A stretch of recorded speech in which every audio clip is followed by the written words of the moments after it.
Friends, all of you are welcome in your YouTube channel. Let's crack judiciary. आज हम बात करेंगे CPC के कुछ इंपॉर्टेंट सेक्शंस के बारे में जिसमें पेनल्टी या फाइन प्रोवाइड किया गया है। ये सारे सेक्शंस जो हैं प्री के पॉइंट ऑफ व्यू से बहुत ही इंपॉर्टेंट है। तो सबसे पहले सेक्शन है सेक्शन 25 जो कहता है supreme court's power to transfer suit.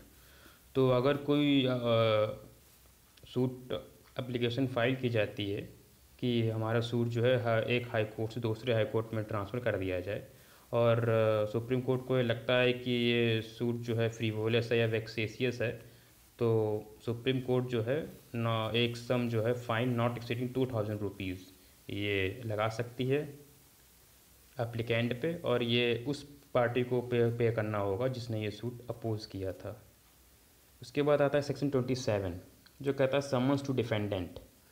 इसमें from the date of the institution of suit defendant को अपीयर होना होगा not beyond 30 days to answer plaintiff's claim, ये तो सेक्शन 27 कहता है। इसके बाद आता है सेक्शन 32 पेनल्टी फॉर डिफ़ॉल्ट। इसमें अगर डिफेंडेंट को अपीयर होने के लिए कहा गया है कि वो अपनी अटेंडेंस प्रोक्योर करे कोर्ट में, अगर वो नहीं आता है तो इसमें जो है कोर्ट जो है एक फ़ाइन लगा सकती है नॉट एक्सीडिंग 5000 रुपीज़ तक। उसके बाद है सेक्शन 35A जो कहता है कि compensatory cost in respect of the false और वेक्सेसियस क्लेम और डिफेंसेस। तो अगर कोई सूट फाइल किया जाता है और वो फॉल्स और वेक्सेसियस क्लेम और डिफेंस पे है तो इसमें जो है कोर्ट एक अमाउंट लगा सकती है 3000 रुपये तक, या फिर उस कोर्ट की पिक्यूनियरी लिमिट्स तक कॉस्ट जो है इस सेक्शन में कोर्ट इम्पोज कर सकती है। इसके बाद आता है सेक्शन 46 प्रिसेप्ट।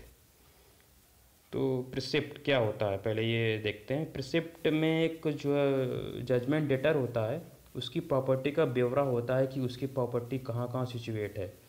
तो जब एक डिक्री पारित कर दी जाती है और कोर्ट को ये, तो जो डिक्री होल्डर जो होता है वो एक कोर्ट में एप्लीकेशन देता है जिसने डिक्री पास की है कि वो एक एप्लीकेशन एक प्रिसेप्ट जारी करे उस कोर्ट को, किसी भी कोर्ट को जो डिक्री एग्जीक्यूट करने के लिए सक्षम हो और उसकी जजमेंट डेटर की प्रॉपर्टी को अटैच कर लिया जाए। लेकिन इसमें ये ध्यान देने की बात है कि ये जो प्रिसेप्ट रहेगा ये सिर्फ 2 महीने तक ही वैलिड रहेगा।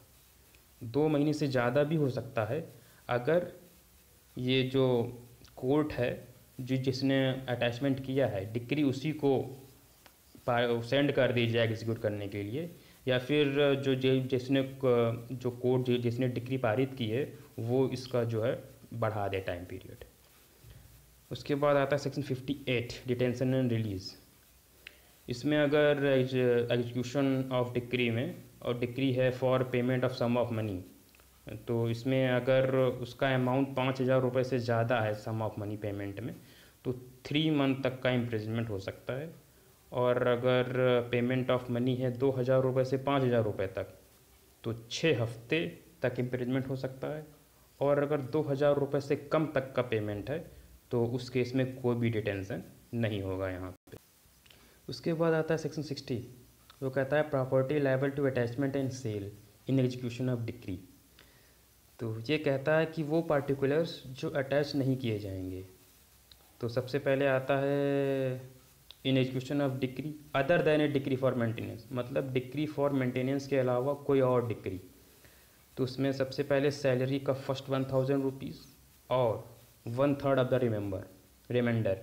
मतलब अगर मान लीजिए सैलरी आपकी 10,000 रुपये तक है तो पहले 10,000 में से 1,000 रुपये माइनस हो जाएंगे तो आपकी सैलरी बचेगी 9,000 रुपये, और 9,000 में से फिर उसका 2/3 निकाला जाएगा तो आएगा 6,000 रुपीज़।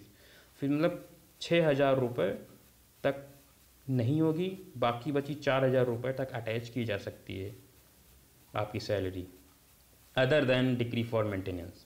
और डिक्री फॉर मेंटेनेंस में टोटल 1/3 आपकी सैलरी जो है अटैच नहीं की जाएगी। उसके बाद आता है सेक्शन 74 रेजिस्टेंस टू एग्जीक्यूशन। इसमें अगर जजमेंट डेटर या फिर कोई और पर्सन आपको मतलब रेजिस्टेंस प्रस्तुत करता है एग्जीक्यूशन में, आपकी प्रॉपर्टी को पार्टीशन नहीं लेने देता या फिर कोई और कोई व्यवधान डालता है तो उसमें ये है कि उसको जो है नॉट एक्सीड 30 डेज़ का सिविल प्रिजन हो सकता है। उसके बाद आता है सेक्शन 80 नोटिस। ये जो प्रोविज़न हैं ये बात करते हैं कि अगर कोई सूट बाय और अगेंस्ट गवर्नमेंट या फिर पब्लिक सर्वेंट होता है तो आपको सूट फाइल करने से पहले 2 मंथ का नोटिस देना होगा, उसी के बाद आप फाइल कर सकते हैं सूट। और इसी से सेक्शन 82 भी है, वो कहता है एग्जीक्यूशन ऑफ डिक्री। अगर डिक्री पारित हो जाएगी तो उसका एग्जीक्यूशन जो है 3 महीने बाद होगा, कि अगर मान लीजिए डिक्री आज पारित हुई है तो 3 महीने बाद उसका एग्जीक्यूशन होगा। फिर आता है सेक्शन 95, वो कहता है compensation for obtaining arrest attachment और इंजंक्शन ऑन इनसफिशिएंट ग्राउंड। अगर इन तीनों केसेस में अरेस्ट अटैचमेंट या इंजंक्शन जो है इनसफिशिएंट ग्राउंड में हो जाता है तो 50,000 रुपये तक कंपनसेशन देना पड़ेगा आपको। उसके बाद आता है सेक्शन 96 क्लॉज 4, जो कि है फर्स्ट अपील से रिलेटेड। तो इसमें यह कहा गया कि no appeal by a degree of court of small causes when the value of the subject matter of the original suit does not exceed 10,000 rupees. तो 10,000 रुपये से अगर ज़्यादा का सूट नहीं है और कोर्ट ऑफ स्मॉल कॉजेज का है तो वहाँ पे अपील फर्स्ट अपील नहीं होगी accept in question of law. फिर आता है सेक्शन 102 जो है सेकेंड अपील। तो ये कहता है कि अगर subject matter of the original suit is for recovery of money not exceeding 25,000 rupees तो वहाँ पे सेकेंड अपील नहीं होगी। फिर उसके बाद आता है C5A। इसमें जो ये लेजिस्लेटिव बॉडीज़ के MP MLAs होते हैं इनको अरेस्ट एंड डिटेंशन से एग्जेम्प्ट किया गया है। तो during 40 days before and after such meeting sitting और कॉन्फ्रेंस उनको अरेस्ट नहीं किया जा सकता। उसके बाद आता है सेक्शन 148, वो मतलब कहता है इनलार्जमेंट ऑफ टाइम। मतलब पूरे CPC में अगर कोई भी कार्य करने के लिए कोई एक टाइम निर्धारित किया गया है तो कोर्ट अपने डिस्क्रिप्शन पे उसको 30 दिन तक और बढ़ा सकती है, इन टोटल उससे ज़्यादा नहीं। फिर उसके बाद आता है सबसे लास्ट में सेक्शन है 148A right to logic caveat.